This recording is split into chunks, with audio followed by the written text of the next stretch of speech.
Hello, everyone. Over the past couple of months, I've been trying to get around to reading more history books, and I've been trying to find something to stream about. So I was thinking that maybe I should just combine the two and just read history books while on air. I'm not sure how well this is going to go or anything like that, but I thought it would be something fun, something that like I've never seen done before, something that might be interesting, and it might you might learn something. You might find new interest because of this. So I thought it would be interesting to try this, to read you this book I picked up on the lives and legends of the Amazons. Like, man, I've probably had this for a while now, and I just really, really want to get right to it and finally get around to reading it. So we'll have to see.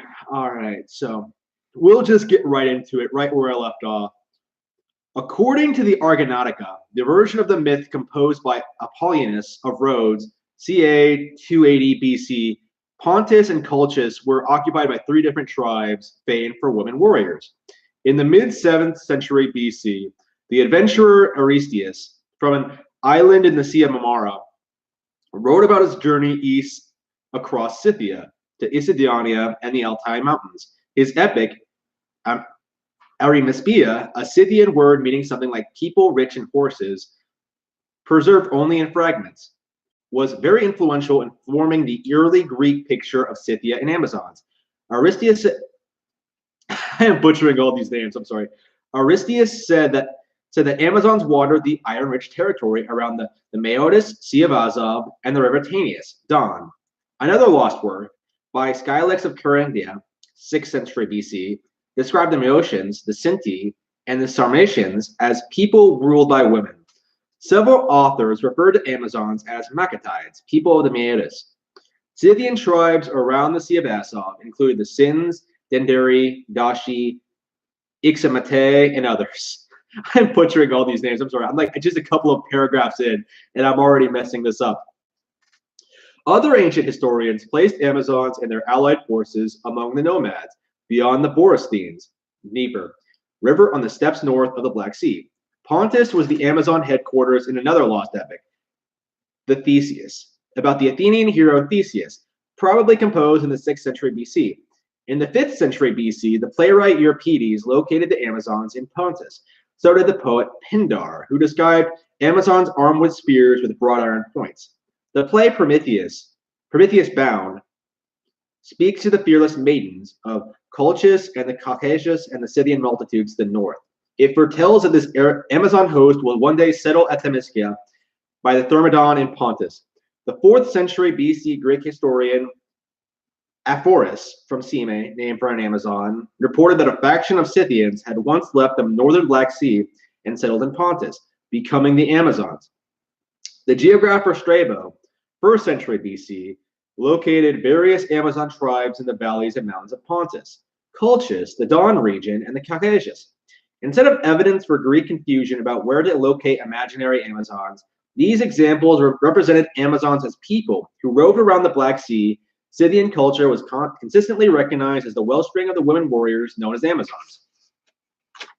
A millennium of detailed descriptions of Amazons presented as history began with Herodotus, 5th century BC, and continued through the late antique authors Orosius and Jordanes. Between the lifetimes of these men, many other Greek and Roman historians also chronicled the origins, rise, and fall of the legendary Amazon Empire. Each of these writers had access to texts and unwritten traditions that no longer exist today. Their accounts commingle fact and fancy, legend and history, but all identify the women called Amazons as Scythians. Herodotus, the inquisitive Greek historian from Halicarnassus, Caria, part of the Persian Empire, preserved a treasury of information about the many tribes of near and far Scythia, based on personal observations, local histories and legends, and interviews. Admiration for resourceful, self-reliant Amazons is evident in Herodotus' historical account of the origin of the Sarmatians. The story, recounted in the next chapter, tells how a gang of Amazons from Pontus joined a band of young Scythian men from the northern Black Sea and relocated to form a new ethno-linguistic group, a realistic option in the nomadic context of flexibility, alliances, and constant movement around the Black Sea and steppes. About a century after Herodotus, in 380 BC, the Athenian orator Isocrates named the three most dangerous enemies of Athens: the Thracians, the Scythians led by the Amazons, and the Persians. Isocrates was harking back to glorious victories when Hellas was still insignificant. He reminded his audience that the first Athenians had repelled an invasion of the Scythians led by the Amazons. Isocrates was alluding to the mythic battle for Athens, which the Athenians treated as a historical event, chapter 17. After their defeat, Isocrates recalls the army of women did not return to Pontus, but went to live with their Scythian allies in the north. The Greek historian Diodorus of Sicily also wrote about Amazons, associating them with Scythian women who were as brave and aggressive in battle as the men. He pointed to the historical example of Zarina, who led a Saca-Parthian coalition to victories against tribes who wanted to enslave them. Her story appears in chapter 23. For his research on Amazon history, Diodorus consulted works by Ctesias, a Greek physician who settled in Persia around 400 BC, and Megasthenes, a Greek ethnographer who traveled to India. According to Diodorus's sources, after a series of revolutions in Scythia, the Scythians were offered rule by strong women, endowed with an exceptional valor.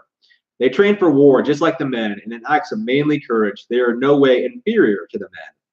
Many of these women accomplished many great deeds, not just in Scythia, but in the lands bordering Scythia. At some point in the past, Pontus became home to a Scythian group governed by women, who rode to war besides their men. One woman, Diodorus does not give her name, possessed extraordinary authority, superb intelligence, physical strength, and battle prowess. This brilliant leader trained a hand-picked force of fighting women and began subduing neighboring lands. She founded Themyscira at the mouth of Thermodon in Pontus. Filled with pride as the tide of her fortunes rose, she began calling herself daughter of Ares, the war god. Under this kindly ruler, beloved by her subjects, young girls were taught to hunt, and they drilled daily in the arts of war. She continued to lead her special army on wars for the conquest, advancing as far north as the Don River. So far, there is nothing incredible in Diodorus's account of a group of Scythians led by a successful female commander at some point in the distant past. But in the following passage, we can glimpse mythography in progress, as the plausible is transformed into something more sensational. Ordinary Scythian society is twisted into an ominous rule of hubristic women, a scenario, a reversal that wasn't normal in the Mediterranean world, bound to titillate Diodorus's audiences. This powerful queen, declares Diodorus, enacted new laws that created a true genocracy in Pontus, in which the women would always be sovereign and trained for warfare. She assigned men to domestic tasks, spinning a wool and caring for children. She ordered that baby boys' legs would be maimed and girls would have one breast seared. From then on, Diodorus tells us, this Scythian tribe, ruled exclusively by women, was known as the Amazons, and their queens were called daughters of Ares. This first great Amazon queen died heroically in battle. Her daughter, also unnamed, surpassed her mother's great accomplishments. Relates Diodorus, conquering lands around the Black Sea from the Don to Thrace. And she even made forays south into Syria. For many generations, these queens' descendants continued to advance the Amazon nation in power and fame. Their decline began when the Greek hero Heracles killed their queen Hippolyte. Then Theseus abducted Antipio and made her his wife in Athens. In retaliation, the Amazons, aided by other Scythians, invaded Greece and besieged the Acropolis. But meanwhile, the native Anatolians they had conquered saw a chance to exploit the Amazons' absence. They united to make war against the few Amazons guarding Pontus. These wars were so successful, says Diodorus, that the great race of Amazons of Pontus was essentially erased from history. Soon, the Amazons were so diminished that only a few scattered bands remained. One of these small vestigial bands, led by Penthesilea, helped to defend Troy in the legendary Trojan War. People in my day wrongly considered the ancient stories about the Amazons to be fictitious tales, declares Diodorus. He explains why. After the Amazons lost the great battle for Athens, the surviving Amazons gave up the idea of returning to Pontus because it was ravaged by wars while they were away. Echoing Azocrates above, Diodorus says the defeated Amazons accompanied their allies, the Scythians, into Scythia. Thus, the great Amazon Empire vanished, absorbed back into the steppes of Scythia. Strabo, a well-traveled native of Pontus, also speaks of the Amazons as an ethnic group consisting of both men and women. These people had once lived on the coast of Pontus, the plain of the Amazons, but were driven out. Strabo reports that some say they still live in the mountains of Caucasian Albania, eastern Georgia, and Azerbaijan, while others place them in the northern foothills of the Caucasus. According to Strabo, the Amazon tribe was semi-nomadic and not all female. When they were at home, they planted crops and raised and trained horses, but the bravest among them spent most of their time away, hunting on horseback and making war. Strabo's account is another realistic description of a typical pastoral, semi-nomadic lifestyle, in which men and women could choose to hunt and campaign together or in segregated groups. Scythians and Amazons received special attention in a work of the 1st century BC by Pompeius Trogus, a historian of Celtic roots with encyclopedic knowledge. His lost history was summarized and elaborated by Justin, who probably lived in the 2nd century AD. The Scythians are described as battle-hardened warriors who prized independence and repelled all would-be conquerors. Trogus and Justin are clear the Amazons were Scythian women, capable of making war when they chose to. Scythian men and women were equals in heroic exploits, remarks Justin, making it difficult to decide which of the two sexes had the more distinguished history. Scythian men founded the Bactrian and Parthian empires, he reports, while Scythian women founded the Amazonian Empire. Once, when the Scythian men were away for 15 years making war in Asia, the women sent their husbands a message. If you don't return home, we will have sex with the neighboring tribe, and the resulting children will carry on the Scythian race. This story appears to refer to the 7th, 6th centuries BC, during the Scythians' conquest across Western Asia, when there would have been long spans of years when most of the men were away. This theme of Scythian women taking up with other men of their own choosing recurs in many nomadic and Amazon traditions. Herodotus, for example, relates that while the Scythians from the Don region were away for nearly 30 years campaigning against the Cimmerians and Medes, their women consorted with the male slaves. The women and their new consorts not only raised a new whole generation of children to adulthood, but together they created an army to oppose the male warriors when they came home. In Justin's account, the men returned home after receiving their woman's message. But in his detailed story of the origin of the Amazons of Pontus, we hear about yet another group of resourceful Scythian women whose men had been killed in battle. On the northern Black Sea, wrote Justin, 2 young Scythians named Plinus and Scolopidus were forced out of their homeland by a faction. They assembled a large band of young men and traveled south over the Caucasus Mountains and occupied Pontus. From their new base in Pontus, they plundered the nearby lands for a long time. At last, the native peoples rose up. They ambushed and slaughtered most of the Scythian men. The Scythians' wives now perceived that they were widows as well as outsiders.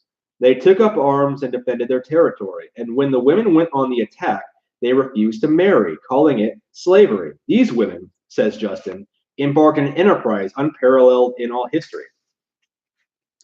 Creating and defending a state without men, they even killed the husbands who had survived by remaining at home, so that no woman would seem more fortunate than those who had lost their men. Next, they avenged their husband's death by destroying the guilty local tribes. In the peace that followed, they had sex with neighboring peoples so that their bloodline would not die out. The Amazons of Pontus killed baby boys and raised the girls to ride horses, kill game, and train for combat, instead of keeping them in idleness or working with wool, like Greek wives. An early fragmentary version of this Amazon origin tale comes from the geographer Schimos of Chios, circa 185 BC. In his account, a group of Maeotians, led by 2 men named Ilenius and Scolopidus, those always get me, journeyed from the Sea of Azov over the Caucasus and settled in Pontus. After the men were killed by an uprising of the natives, the women took up arms and became successful warriors in their own right. The warrior women were later conquered by the Greeks and dispersed back to the north. These Amazons and their husbands migrated back to the land west of the Don and continued to be known as Maeotians. Skynos clearly identifies Amazons as women of Scythian origins.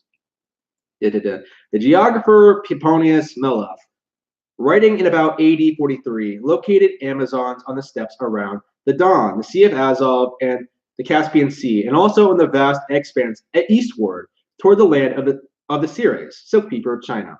In Pontus, on the Thermodon plain, a place called Amazonius had long ago been an encampment of Amazons when they dominated Anatolia. They had worshipped Artemis of Ephesus and named the town of Cyme on the Aegean coast after the Amazon leader who drove out the native inhabitants. Cyme issued coins showing an Amazon and a prancing horse. The steppes, he wrote, are rich in pastures and they are occupied by the Amazons. The Meotians around the Sea of Azov are called Genocrotamina. Okay, I'm so sorry. Which means ruled by women. The men are archers on foot, while the women ride on horseback and lasso enemies with lariats. Just like Wonder Woman, right? There is no predictable age for women to marry, noted Pomponius Mela, because the women remain single until they prove themselves in battle. Pliny the Elder, the Roman natural historian writing in about AD 70, uses words and names similar to those used by Skimnos and Pomponius Mela. Pliny calls the Sarmatians and also refers to the Amazons and their husbands. A century later, during the Roman defeat of the Goths in Thrace, the Romans referred to the captive Gothic women as Amazons. Orosius, a learned and well-traveled Christian historian of the early 5th century AD, consulted numerous classical sources, such as Livy, Tacitus, Diodorus, and Justin, as well as Trogus and other texts that no longer survive, including traditional foundational tales of cities that claimed Amazons in their past. In his History Against the Pagans, Orosius tells how the Amazons came to rule in Longo Pontus. Orosius's history recaps Diodorus's account above, but supplies proper names and details from Justin's account. Orosius also inserts his own views. One of Orosius's important sources was Justin, who reported that the ancient Amazons of Pontus were ruled by a pair of queens named Martesia and Lampedo. Justin says the co-rulers divided their all-women forces and took turns leading conquering armies and defending Pontus. According to Orosius, Lampedo led the invading Amazon army to subdue most of Thrace and captured some cities of Anatolia, founded Ephesus and other towns. Her victorious army, laden with rich booty, returned to Pontus. But she found that the other half of the forces that had remained with Queen Marpesia to protect their empire had been cut to pieces in a battle.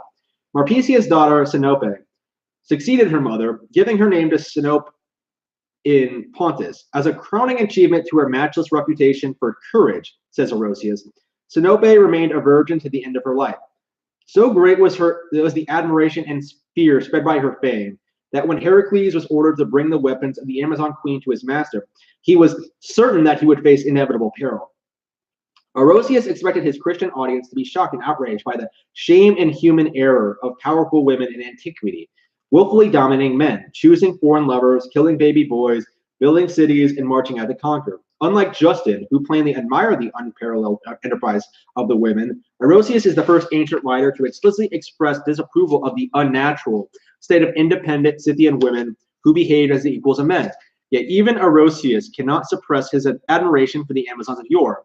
In a surprising conclusion, Orosius praises the sublime courage of the four greatest Amazon queens, Hippolyte, Melanippe, Antipiope, and Penthesilea. Penthesilea.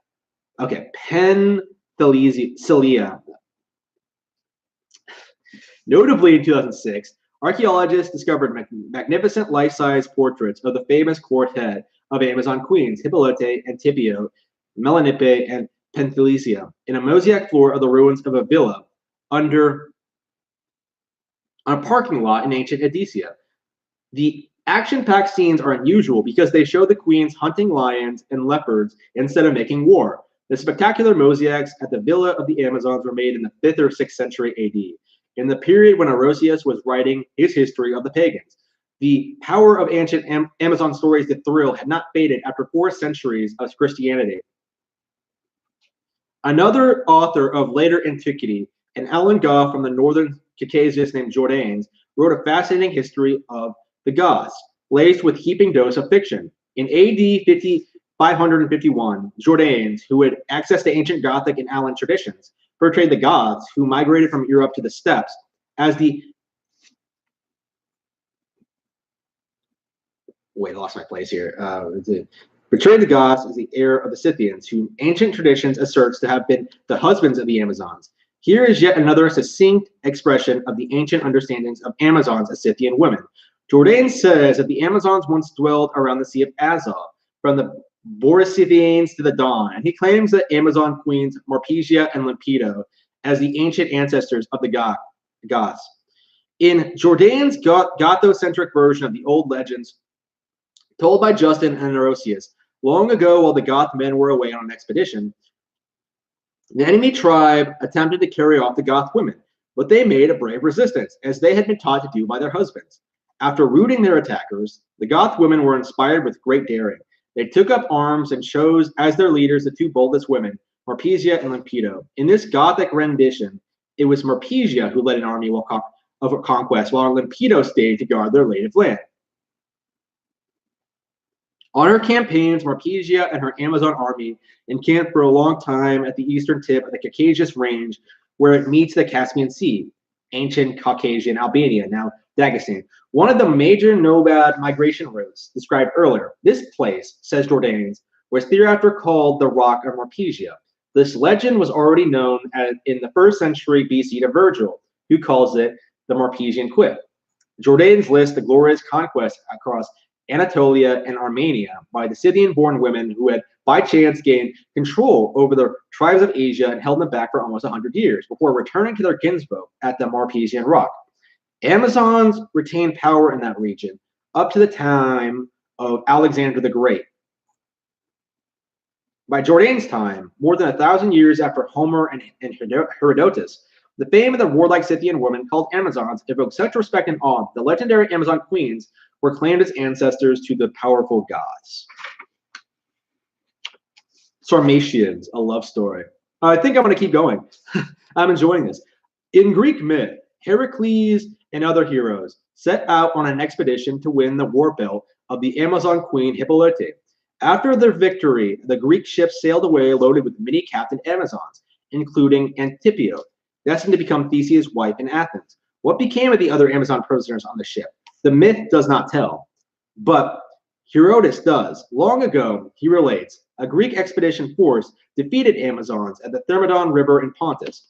The Greeks captured as many of the women as they could and sailed off in 3 ships. The captive Amazons knew they were bound for a life of enslavement and humiliation. Their battle axes, spears, bows, and arrows, taken as booty, were stowed in the holds of the vessels bearing them away from their ravaged homeland. As the Greek sailors steered towards sunset on the Black Sea, making for the Hellespont and the Aegean, the Amazons secretly got possession of their weapons. Suddenly, the women rose up and lunged at the men. They murdered every Greek and took over the ships. But now what? Amazons were horsewomen, not sailors. At sea, on their own, with no knowledge of boats and unable to handle rudder, sails, or oars, the women were at the mercy of wind and wave. The ships were blown more than 500 miles north to Krimnoy, the cliffs, a small trading settlement in the Maeotia on the Sea of Azov. Since the prevailing winds in the Black Sea in winter are northeasterly, we know it would have been summer when the winds blow from the southeast. From Pontus, it would take about 4 days to sail them. The Amazons landed in part of the territory of the royal Scythians. The Amazons managed to get ashore with their weapons. They set off on foot, traveling inland. Before long, they came upon a herd of horses grazing. They were apparently semi-wild and domesticated horses, left to pasture on their own and rounded up as needed by the local Scythians. Some of the horses had been trained to respond to a rider's knee and heel pressure. We can imagine the experienced horsewomen of Pontus cautiously approaching the horses, the patient process of gentling them, and the happy result.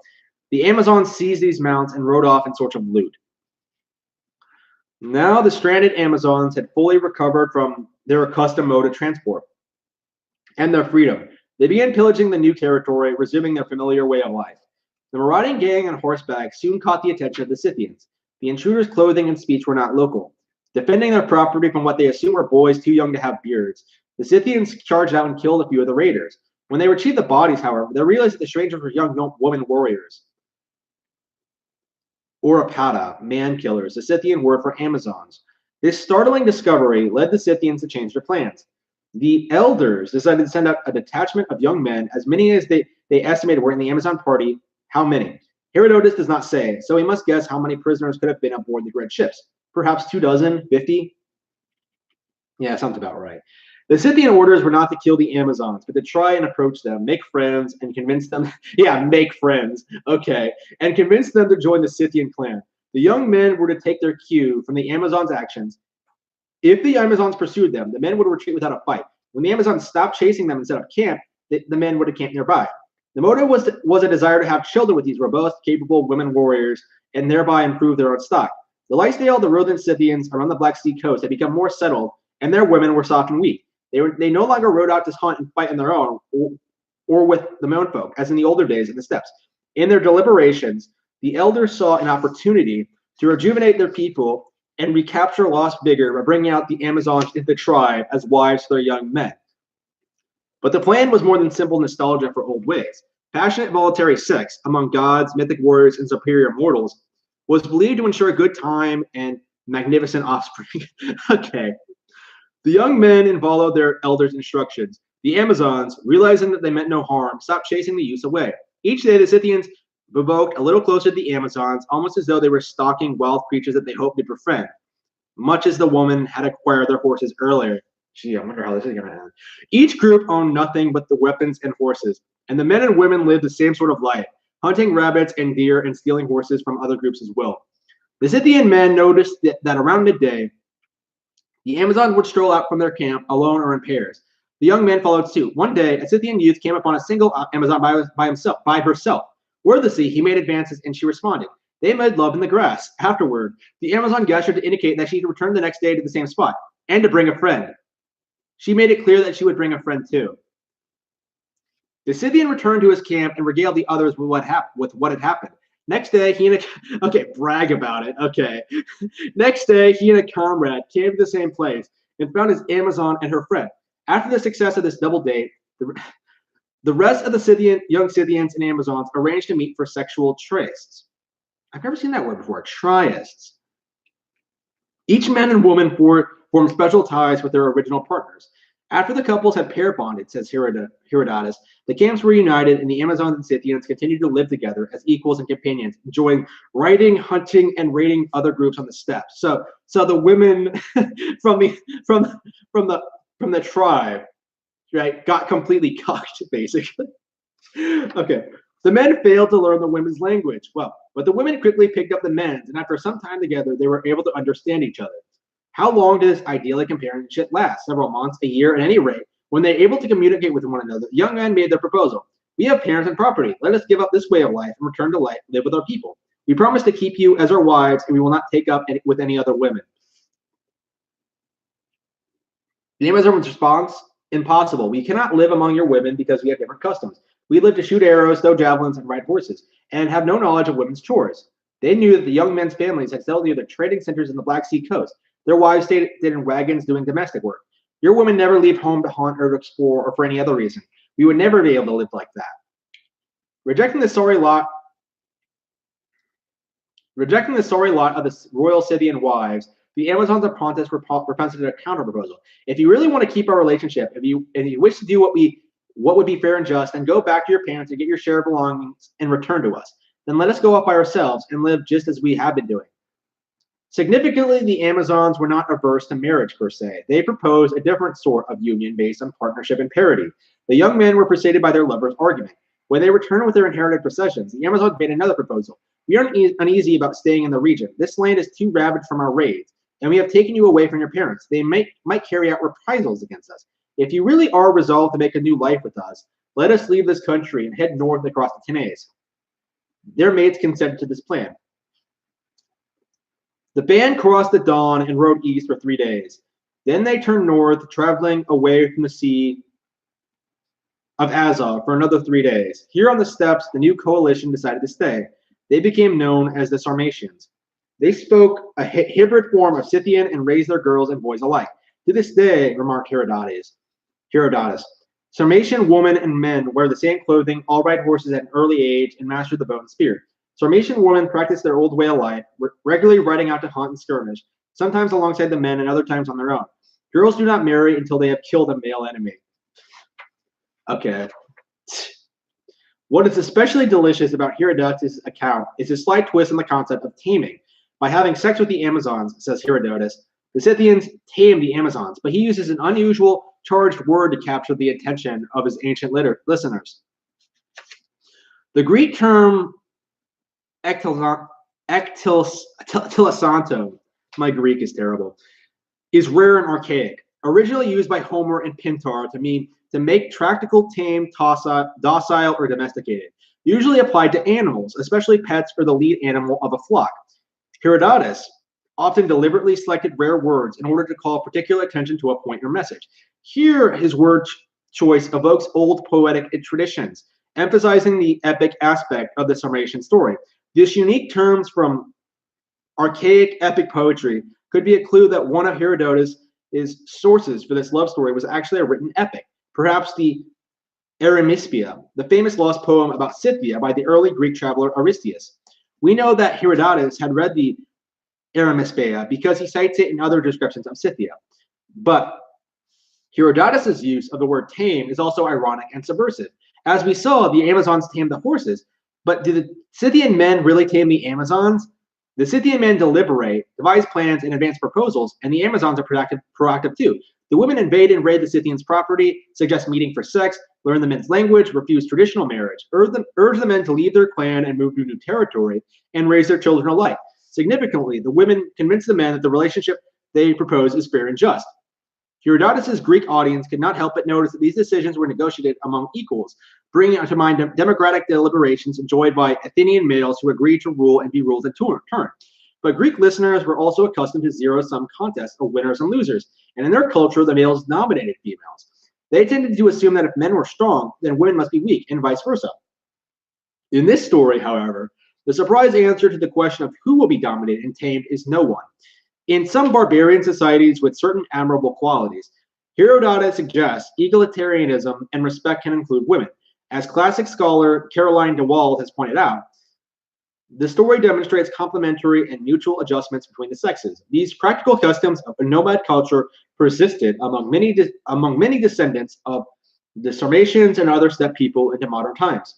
Fewer than 100 years after Herodotus, in about 380 BC, the philosopher Plato cited the examples of the Amazons and the real Sarmatian woman to justify his belief that in the ideal republic, both women and men should serve as soldiers. The philosopher's challenge to his fellow Athenians was this: if barbarian women can fight like men, why not Greek women too? How radical ideas of gender equality might play out in Greek society was also being explored in the theater. For example, in Aristophanes' play Lysistria, 411 BC, and the Assembly Women, 392 BC. Herodotus' purpose, clearly stated in the first sentence of his histories, was to record the astonishing achievements of both our own Greek people and those of other peoples.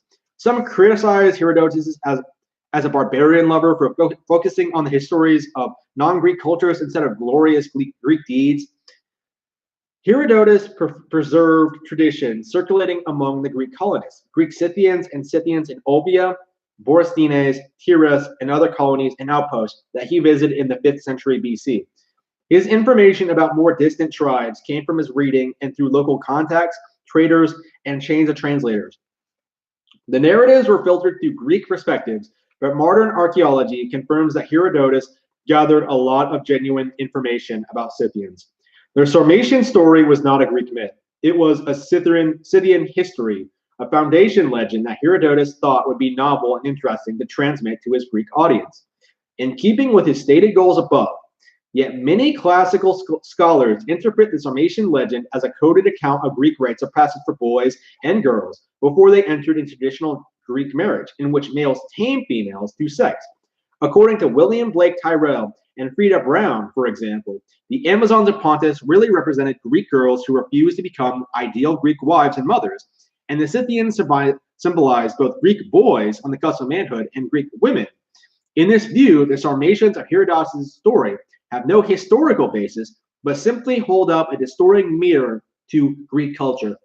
Such reasoning might make sense if Herodotus had made up the tale, or if he were recounting a fantastic fiction created by the Greeks about imaginary people and places.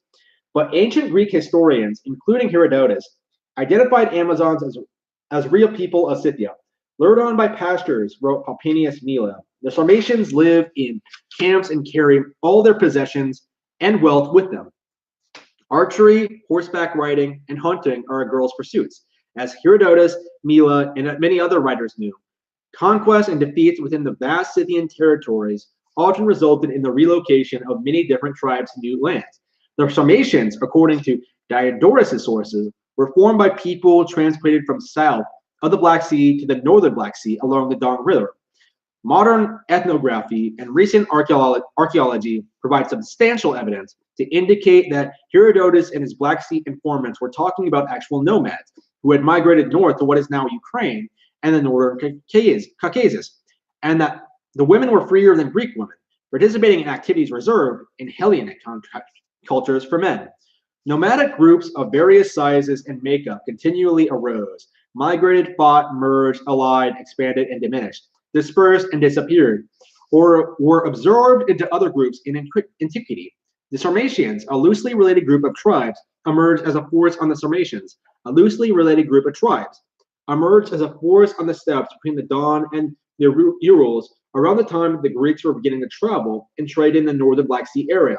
Sarmatians spoke an Iranian dialect, related to Syko-Scythic, which evolved into Osirian, still spoken by people in the North Caucasus. The oral tradition explaining an alliance of a dislocated band of women warriors and Scythian men that Herodotus recorded in about 450 BC could have arisen a century or two earlier, when the Sarmatians first coalesced on the northern steppes. One of Herodotus' known ancient sources, Aristeas, was traveling across this region during that time. Aristeas was the first Greek writer to identify the Amazons with the Sarmatians, so Herodotus' account may well have derived from Aristeas' Arimaspia, as suggested above. Some 2,500 years after Herodotus visited the Black Sea and reported the Sarmatian origin story, European travels in the North Caucasus, once part of ancient Sarmatia, heard Circassian bards recite traditional folklore with striking similarities to Herodotus' story. There was nothing inherently impossible about two roaming bands, local males and women from afar, who agreed to unite to form a new group. What else was plausible, perceptive, accurate, or imagined the incredibly detailed classical descriptions of Amazon and Scythian life? The next section sorts out the colorful, intricate, tangled threads of fact and fiction about Amazons, beginning with the reality of Syko-Scythian Sarmatian woman, bow-legged from riding since childhood, and scarred by battle, buried with their weapons and horses in the vast landscapes of Scythia. Part 2. Historical women, warriors, and classical traditions. I would like to keep going, but my throat's kind of giving out. Maybe some water might do it, but I think that'll be it for tonight. I've been going for 40 minutes. That's more than enough, I think. Yeah, I'm enjoying it. Maybe, yeah, I would do this again. It was fun.